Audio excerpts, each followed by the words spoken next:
నమస్తే. Welcome to Suman TV. మన India, Pakistan war అనేది జరుగుతుంది. మన కోసం మన దేశ సైనికులు ఎంతోమంది అక్కడ చాలా కష్టపడుతూ ఉన్నారు బార్డర్‌లో. సో, ఎక్కువ మంది ఆర్మీలో యంగ్‌స్టర్సే వెళ్తూ ఉంటారు. యంగ్‌స్టర్స్‌ని తీసుకుంటూ ఉంటారు. చాలా టిపికల్ ట్రైనింగ్ కూడా అక్కడ వాళ్ళకి నడుస్తూ ఉంటుంది. సో, అలాంటి వాళ్ళకి సంబంధించి ఇవాళ ఒక మంచి వీడియో చేయాలి అని అనుకుంటున్నాము. ఈ వీడియో కూడా మన ఆర్మీ పర్సన్స్‌కి మనం అంకితం చేయబోతున్నాము. సో, వాళ్ళు ఎదుర్కొంటున్నటువంటి ఇష్యూస్ ఏవైతే ఉంటాయో హెల్త్ ఇష్యూస్ దాని మీద డిస్కస్ చేయబోతున్నాము. సో, మనతో పాటు ఉన్నారు doctor Sudheer Dhara garu from Epione pain management Jubilee Hills నుంచి. Hello sir. హాయ్ అండి.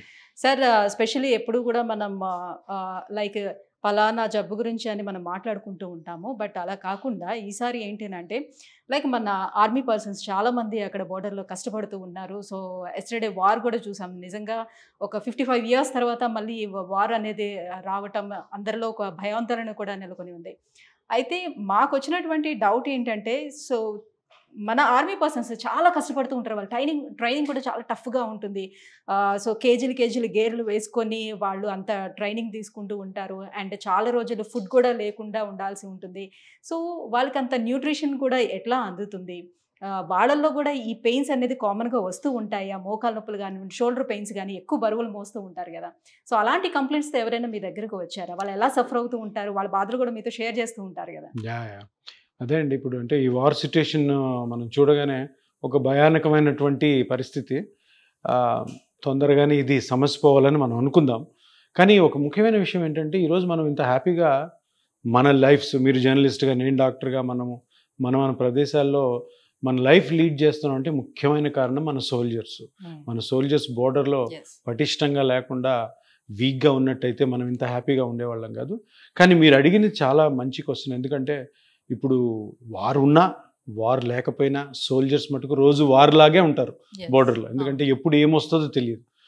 కానీ చాలామంది ఈ యంగ్స్టర్స్ వార్‌లో అంటే సోల్జర్స్‌గా బోర్డర్‌ని ప్రొటెక్ట్ చేసేవాళ్ళు వాళ్ళ ట్రైనింగ్ గానీ ఈవెన్ దో వాళ్ళ బాడీ ఎంత కండిషన్డ్‌గా ఉండి స్ట్రెంగ్తీగా ఉన్నా కూడాను వీళ్ళ జాయింట్స్, వీళ్ళ స్పైన్, ఇతరత్ర బాడీలో పార్ట్స్ చాలా ఫాస్ట్‌గా డీజనరేషన్‌కి లోనవుతాయి.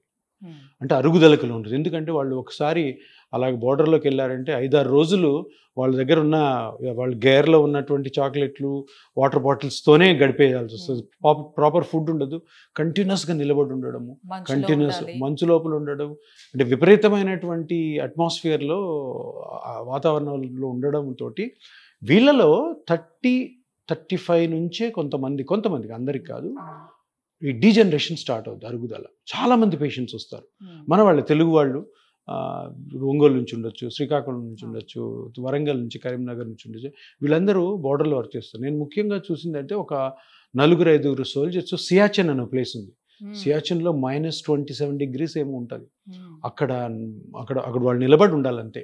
అటు చైనా నుంచి వచ్చే సోల్జర్స్ని ఆపడం కోసం, పాకిస్తాన్ నుంచి వచ్చే సోల్జర్స్ని ఆపడం కూడా నిలబడే ఉండాలి, ఆ మంచులో ఉండాలి, వాళ్ళ దగ్గర ఉన్నవే తినాలి.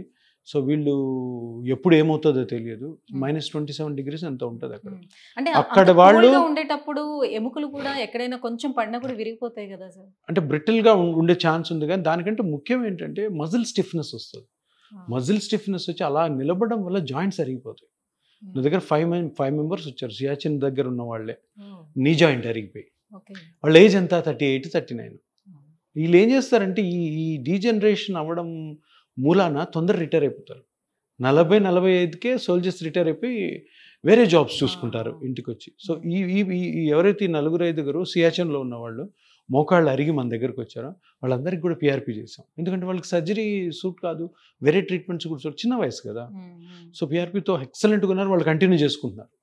సో ఇటువంటి ఈ సియాచెనే కాదు, ఇప్పుడు అస్సాం రైఫిల్స్ అనే ఒక ఏరియాలోను, ఈవెన్ ఇటు మన ఈస్ట్ సైడ్ కూడా బోర్డర్, పంజాబ్ బోర్డర్ ఏదైతే ఉందో అక్కడ నుంచి సోల్జర్స్ ఈ చిన్న వయసులోనే వాళ్ళు చేసే ఎక్స్ట్రీమ్ కండిషన్స్లోనే ఎక్సర్సైజెస్కి, వాళ్ళు చేసే ఆ ప్రొటెక్షన్కి చాలామంది నీ జాయింట్ పెయిన్సే కాకుండా షోల్డర్ ఎందుకంటే కొన్ని కేజీలు వేసుకొని మోస్తుంటారు కదా, షోల్డర్ టైర్స్ అవుతూ ఉంటాయి.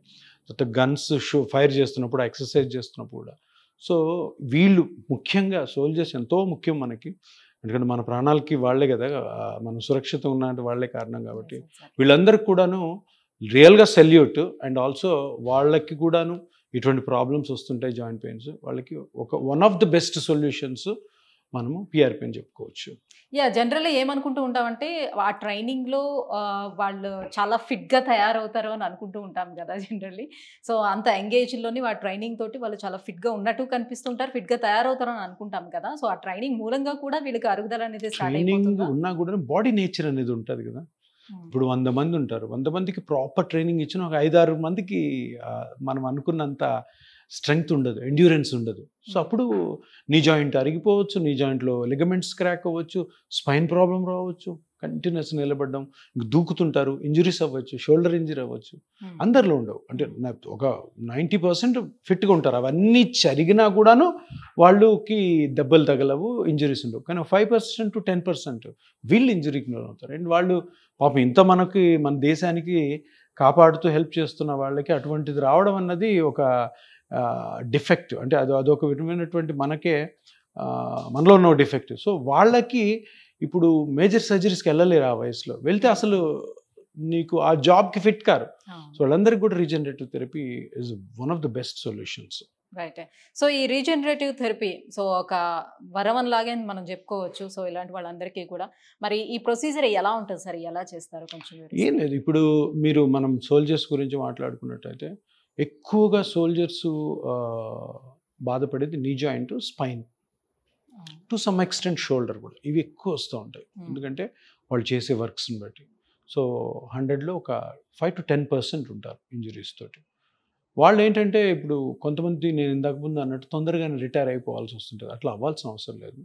సో వాళ్ళని కూడాను ప్రాపర్గా అల్ట్రాసౌండ్ ఎగ్జామినేషన్ చేసుకొని ఏ పార్ట్ అయితే డ్యామేజ్ అయిందో ఆ పార్ట్ని మనం ఫస్ట్ క్షుణ్ణంగా పరీక్ష చేయాలి. ఇప్పుడు మోకాల్లో ఒకవేళ కార్టిలే జరిగింది, లేదు ఏసిఎల్ లిగమెంట్ టైర్ ఉంది, లేదా మెనిస్కస్ ప్రాబ్లం ఉంది, కరెక్ట్గా ఐడెంటిఫై చేసి అది ఎంత మాత్రం డ్యామేజ్ అయిందో స్కాన్లో తెలుసుకొని దాన్ని మెజర్ చేసుకొని దానికి ఒక ప్రోటోకాల్ తయారు చేస్తాం.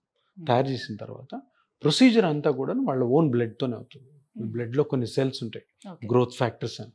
ఆ గ్రోత్ ఫ్యాక్టర్స్ని ప్రాపర్గా మనం ఎక్స్ట్రాక్ట్ చేసి చిన్న ఇంజెక్షన్తో ఆ పార్ట్లో ఏ పార్ట్ అయితే డ్యామేజ్ అయిందో అక్కడ రిలీజ్ చేయడం ద్వారా అది మళ్ళీ రీజనరేట్ అవుతుంది. సో దాంట్లో రీమోడలింగ్ జరుగుతుంది, మ్యాట్రిక్స్ రీఆర్గనైజేషన్ జరుగుతుంది, రీజనరేట్ అవుతుంది, రీగ్రోత్ జరుగుతుంది. సో జరగడం వల్ల అది స్లోగా నార్మల్సీకి వస్తుంది. నార్మల్సీకి వచ్చిన తర్వాత దాన్ని మళ్ళీ స్ట్రెంగ్తన్ చేసుకోవాలి.